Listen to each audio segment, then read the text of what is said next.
Livia and I, really want to know what is the best way to deal. Okay, let's talk about what our governments should be doing, Yeah. what, let's say, media platforms should be Yeah. doing. Because Livia and I have talked about deplatforming lots of times.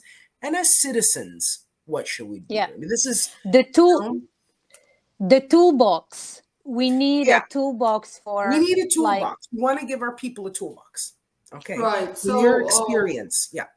definitely. So, at least from a journalist point of view, from my own personal point of view, I want to give everyone the advice that this is the job that these Russian trolls and propagandists have. They are attacking us because it's their job. They have to do it. They get paid for get it. paid. They just they buy food for their family with the money that they get for Yeah. writing this shitty, horrible, disgusting smear articles. And I don't know, maybe it helps someone if they think that they just have the shittiest job in the world. Like, I don't know, being a Russian troll in a Western country. I'm a Russian troll. Can I put it on my CV? I'm gonna put it on my CV. I'm a Russian troll. Yeah, so just remember who we are. So we have our Western values.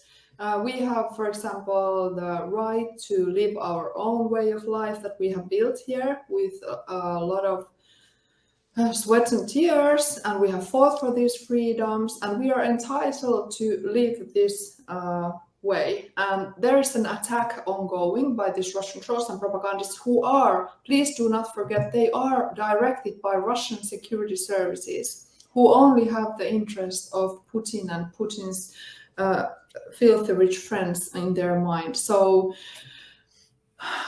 we just have to defend. None of these freedoms come for free. So we just have to fight. Unfortunately, we didn't choose this fight, but we just have to defend. So acceptance, I guess, helps there. Then governments, well, their existence is at stake.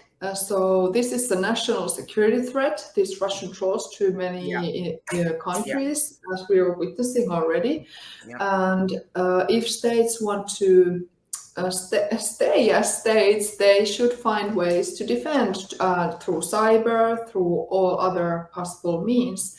And first, they should really realize that this is a war, and Russia has been waging it for a long time. And as long as they stay just like, yeah, please bring it on, we don't care, it's just disinformation, no one believes it.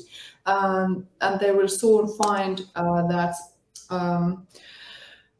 for example, the moderate politicians won't become elected because the Russian trolls got everyone to vote for the far right and the most fringe, crazy conspiracy theorists as our leaders. And then what was still the third group that you asked? How they should private citizens, institutions, and social media platforms. Oh my god! Oh my god! Oh my god! I have tried everything with them, but only thing that would really help would be to sue them, I guess, because they are just basically enablers, like co-conspirators of these Russian security services, and they're just not protecting the users nearly enough. Like they let it happen, and ever since the end of this February, they actually have monetized with this material, and probably they still do.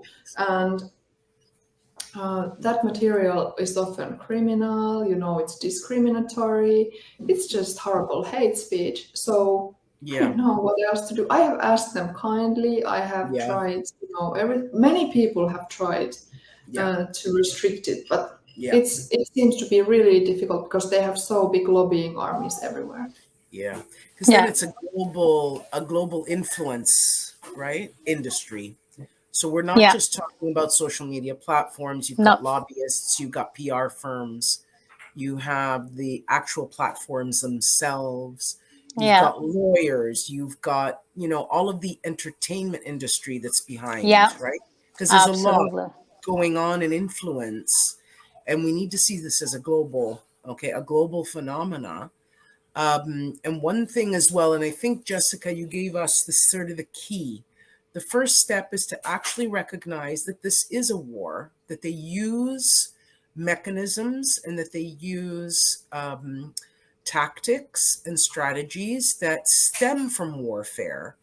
Why is it so difficult for us to actually accept that this is, let's say, a fake news? Or how, let's just put it in a different way. What psychological mechanism do we go through, okay, when we see something and, we sort of fall in the trap, right, of retweeting something, or why is it so powerful? Why is this disinformation so powerful? Excellent question. Often only because it's repeated so many times. For example, these conspiracy theories, they start to feel right and feel familiar because they're just repeated so many times, and they just come across on social media in so many different occasions. So there must be something to it because so many people think that, and there's that. But then also the fact that many of these are designed to bring up heavy emotions, as well as traumatizing. So some of this information warfare material, like media viruses, as the Putin's inner circle themselves call them, they are just designed by these, like you said, these security service officers and architects of psychological, Russians say it themselves, it's information psychological warfare. Exactly. They are just like this is tweaking weapons grade. It's like weapons grade psychological nukes, okay, that they're putting into your little brain. Exactly, right? And on social media, it works. And they can just reach so many audiences and so big amounts of people simultaneously using social media. And just, if we just listened what the Russians were saying themselves, they are openly admitting it. Sergei Shoigu, their defense minister, says it out in the open. We have information warfare troops because we have to send counter propaganda. Then also they are saying, of course they feel they are the victim, so they say counter propaganda. Of course they're not the victim, they are the aggressor. So, but they say it out themselves. Yeah. Also, Margaret Asmanian, the so-called editor-chief in RT, which is Putin's pet project, and she has said it herself already 10 years ago. She said it. She said we're at war. Tool of information warfare. Why are we still showing RT here? You know what, Jessika? It's crazy that our governments, and like the people that actually talk about this, all right, like Levy and I, we always have these what the fuck moments because it's sort of like they look, it's true. It's like they look, and I sit there and I go, this is a military campaign. It's weapons grade. Okay. Do we want to admit this? Because if you admit that it stems from the military, that it's used specifically to warp, perception, to detach you from your emotions, your rationale. It's there to do all of these things. If you admit it, that's fine. And then they keep saying, no, but it's not, that they don't for some reason. I'm glad that you've said this because it's sometimes we just sit there and we go, take this seriously. They don't take it seriously, right?